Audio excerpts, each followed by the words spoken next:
Evangelho do Senhor Jesus Cristo, segundo Mateus, capítulo 26, verso 17.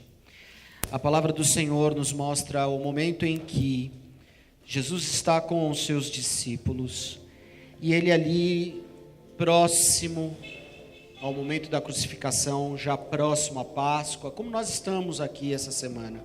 Estamos perto, muito próximo de alguns acontecimentos importantes. Eu sempre ensino na igreja, né? Muitos de nós achamos que o Natal é o mais importante. Não é, é a Páscoa. A Páscoa significa a ressurreição de Cristo. Sempre será, porque sem ela nós não temos vida.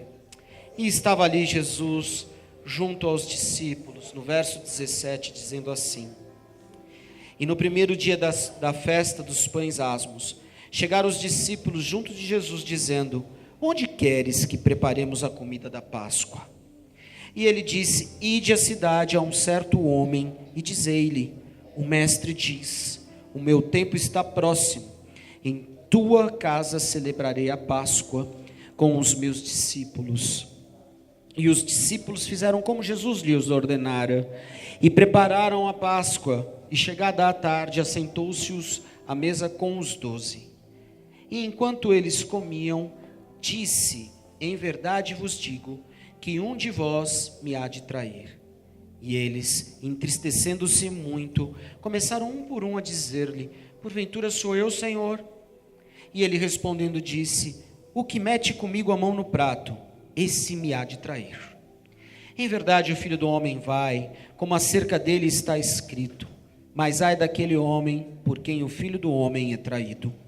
Bom seria para esse homem se não houvera nascido. E respondendo Judas, o que o traía, disse: Porventura sou eu, Rabi? E ele disse: Tu o disseste. Enquanto comiam, Jesus tomou o pão e, abençoando-o, partiu e o deu aos discípulos e disse: Tomai, comei, isto é o meu corpo. E tomando o cálice e dando graças, deu-lhe dizendo: Bebei dele todos, porque isto é o meu sangue, o sangue do Novo Testamento, que é derramado por muitos, para a remissão dos pecados. E digo-vos que, desde agora, não beberei deste fruto da vide, até aquele dia em que o beba de novo convosco no reino de meu Pai. E tendo cantado um hino, saíram para o Monte das Oliveiras. Podemos assentar. Breves palavras. Jesus assentado ao lado de 12 homens, 12 escolhidos, 12 homens com a maior sorte e oportunidade que podiam ter na sua vida, andaram com Jesus durante 3 anos. 3 anos ao lado do próprio Deus. 3 anos tendo a oportunidade de aprender a viver e andar nesta terra. Haverem milagres, haverem situações que, se nós víssemos hoje, nós não somente teríamos essa questão de acreditarmos mais ainda em Cristo, como nós teríamos as provas cabais de tudo o que aconteceu naquele ministério. A primeira coisa que eu vejo aqui é que Jesus escolhe homens à margem da sociedade, sem capacidade nenhuma, sem conhecimento, homens que não tinham nenhum tipo de habilidade a não ser talvez pescar, e mesmo pescando, precisando da ajuda do próprio Senhor Jesus para jogar as suas redes. Homens chucros, ignorantes, homens que não sabiam nada, mas tinham uma boa característica: crença.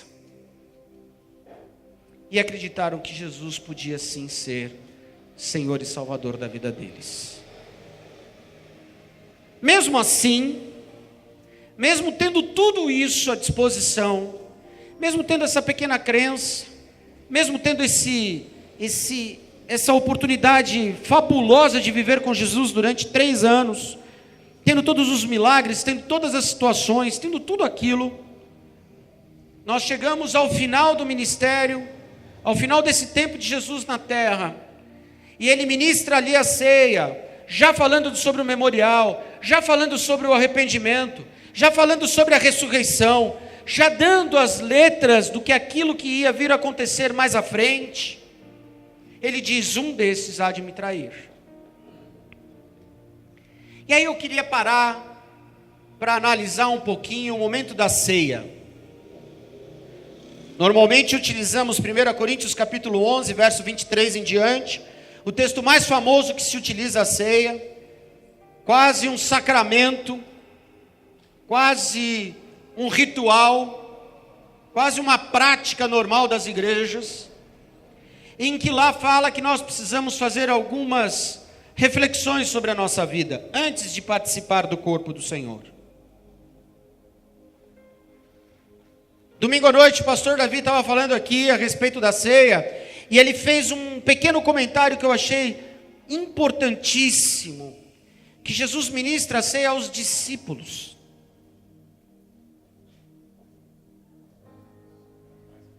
Mais que os discípulos, os apóstolos, que ainda estavam sendo preparados para ser, mas aqueles que estavam escolhidos ali, mesmo sem terem capacidade nenhuma de estarem ali. E aí eu me aproximo a mim e a você. Não temos capacidade de participar da ceia. Não temos. Por si só, não.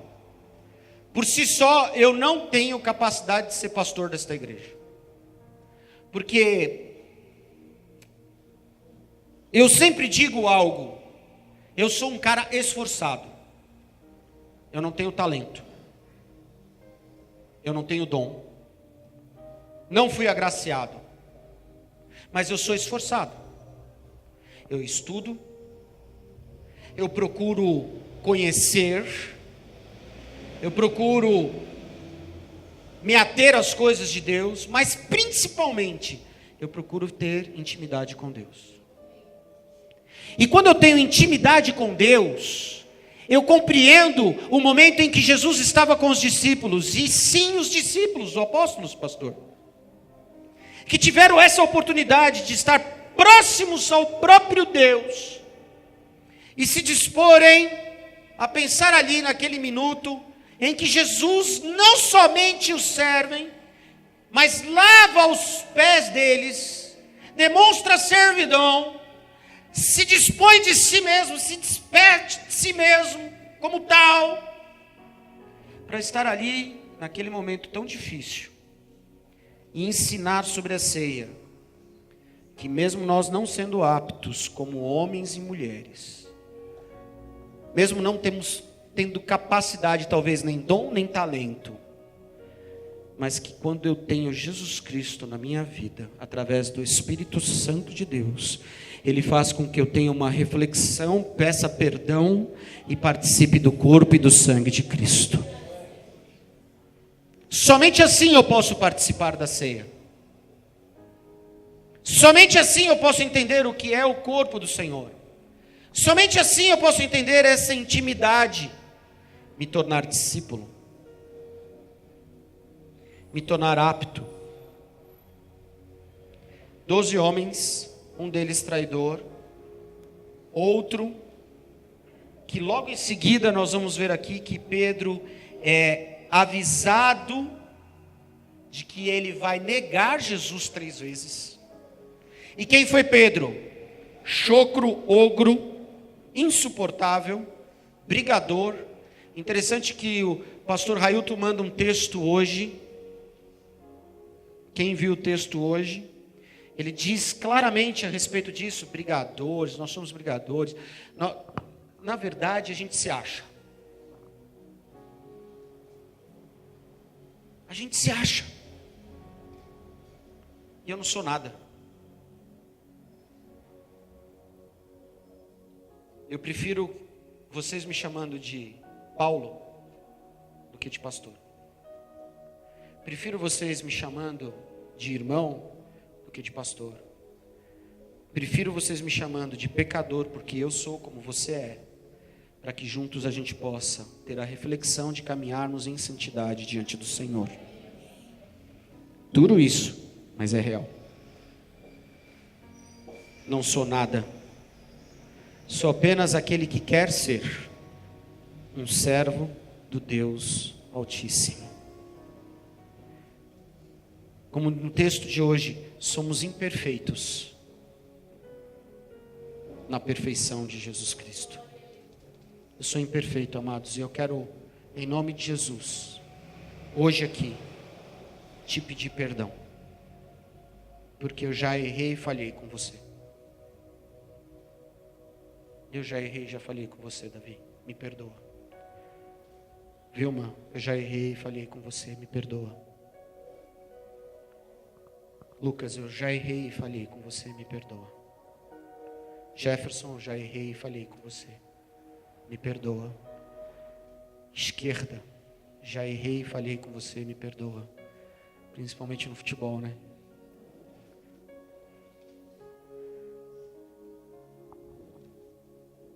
Eu só posso participar do corpo e do sangue do Senhor, sabendo da minha limitação.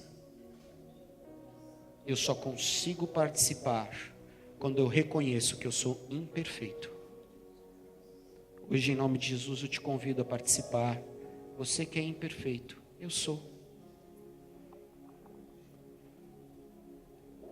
E se hoje nós vamos participar desse momento tão especial, eu gostaria, em nome de Jesus, que você não fosse um traidor.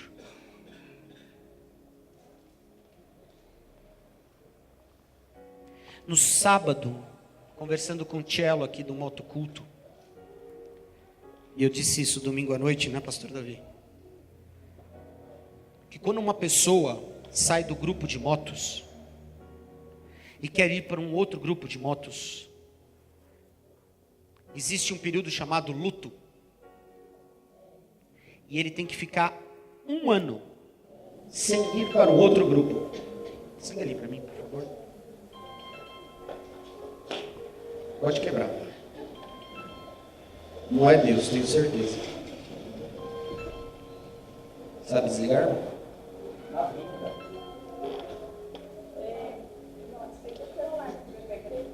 Estava descarregado, irmão. Quando põe para carregar, ele liga.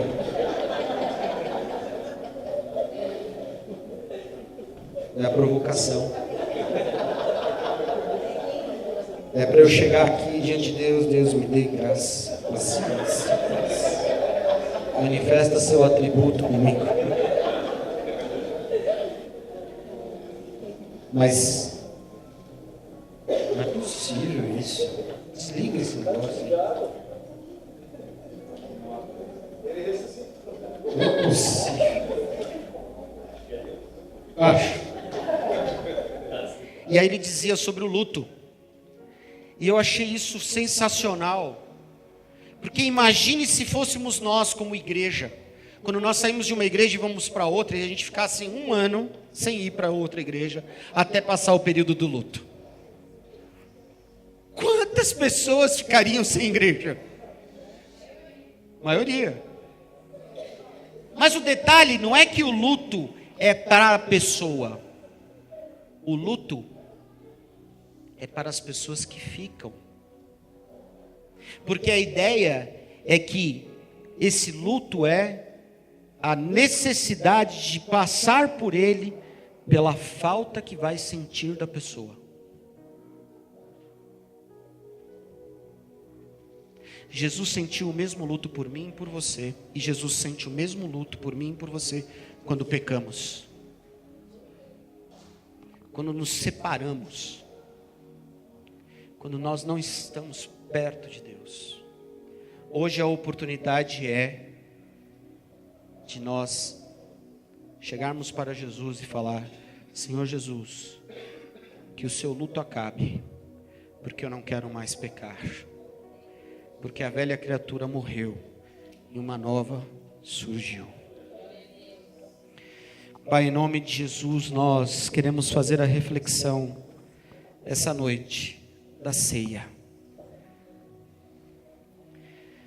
Essa noite eu peço a Ti, Teu Santo Espírito, que possa nos dar sabedoria para lembrar daquilo que às vezes praticamos, sentimos, falamos. Em nome de Jesus eu peço a Ti, Senhor, dê graça para que nós saiamos daqui renovados, sem nada em nossos corações. Eu sei que muitas vezes é difícil, Pai. Eu sei que é difícil às vezes dentro da nossa casa, às vezes com a nossa esposa, com o nosso esposo, com os nossos filhos. Eu sei que é difícil às vezes com aqueles que nós temos intimidade. Em nome de Jesus, caia por terra, tudo agora, para que eu, diante de Ti, possa liberá-lo do luto. Em nome de Jesus. Você vai passar e vai pegar o pão e o cálice. E eu queria que você orasse. Você e Deus. Deus e você. Olhe bem para mim. A ceia é muito séria. Domingo à noite, quando eu ouvi isso, eu fiquei imaginando a seriedade que muitas vezes nós não damos. A seriedade que muitas vezes nós não damos quando entramos por aquela porta. E que eu estou aqui apenas para servir a Deus, mais nada. Eu estou aqui para adorar a Deus, eu não estou aqui para ser melhor para você. Mas vai chegar a hora que eu preciso ser melhor para você. Mas para eu ser melhor para você, eu tenho que estar bem com Deus. Melhor com Deus. Faça isso agora em nome de Jesus. Que você pegue o pão, que você pegue o cálice, que você fale com Deus, que você deixe o Espírito Santo de Deus trabalhar contigo.